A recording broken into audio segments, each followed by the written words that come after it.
Yup, I just woke up. Good morning. And I'm going to prepare my breakfast. Bye.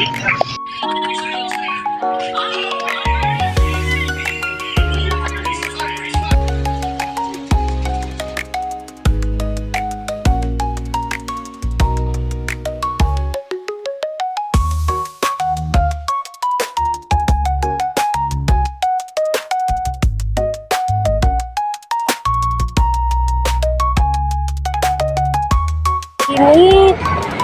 Pero, na-skip ko pala. Hindi ko pala nakapakita sa inyo yung price. Pero bumili ako ng wala ko ng mangga. Ayun. Kita mo. Yeah. Yun. I'm waiting for my tita. Pag home kasi doon habas-usi. Para mabuksan yung door. Yeah. Sakto, nandito na sila, Tita Ivy. Bina ako. May nagkahis. May nag-ano ako. Makauntung. Nagkita na ako. Nagkita na ako, mama. Away mo, kilala niyo pa ba si Pedraza? Crystal Pedraza. Yung top 2 sa klase niya daw. Naalala ko pa niya, mami, kasi teacher ka daw niya dati. Anong grade yung top? Ta? Grade 8 po, sabi ni tita. So, eto, pinakamagandang teacher daw, Ma'am Kahes.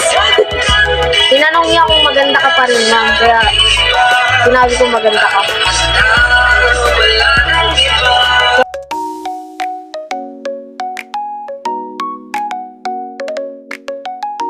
Kahes, lahat po yung video kasi full storage na ako eh. And then, nag-delete ako ng mga files kaya ito na, nagamit ko na siya. Pero going back, may papakita na lang akong ibang mga gamit and then mag-night walk ako kasi tapos may oras. Nakita ko lang ito sa mga gamit. Iwan ko lang i-share sana. 3 years na siya kasi, basta 3 years na siya. 3 years na sa akin. Yung 2022 pa lang. Nasa akin, binigay sa akin ng tita kong bagong tayo. Lahat yung binigyan kaso, yun natirang characters na lang. Ito na lang napili ko kasi wala nang iba eh. No choice. Kasi pagpipili ako ng isa, ang boy na. And then, gusto ko lang ipakita yung bigay ng kaibigan ko dati. Ito.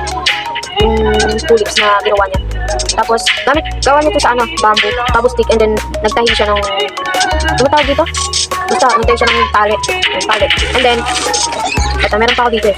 Marami sana akong papakita, kaso ito yung gusto kong dati, adik ako dito kasi may flash siya, tapos may tunog na pang click talaga ng camera.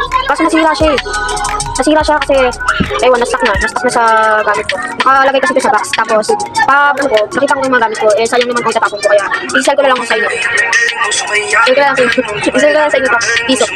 Tapos, ito, nakita ko, ito, galing ko sa kapatid ko. Bigay sa akin to, 10 years old ako. By the way, ate ako. Parang proud mo. And then, kasi sana i-degrade ko sa friend ko si Katlea. Kaso parang hindi bagay ko i-degrade ko sa kanya kung mukha siya ng bata. Kaya, so yun, I think I'm going to walk na. I'm going to walk outside na para I think take a nap na. Kasi I need to do something pa. Pero, update na lang later. Wala akong update na iba. So, to update ko ay huwag ko lang mapili. Okay lang. Okay lang. At least, nalabas ko yung pagkatoka dito. Ay, lang kahit.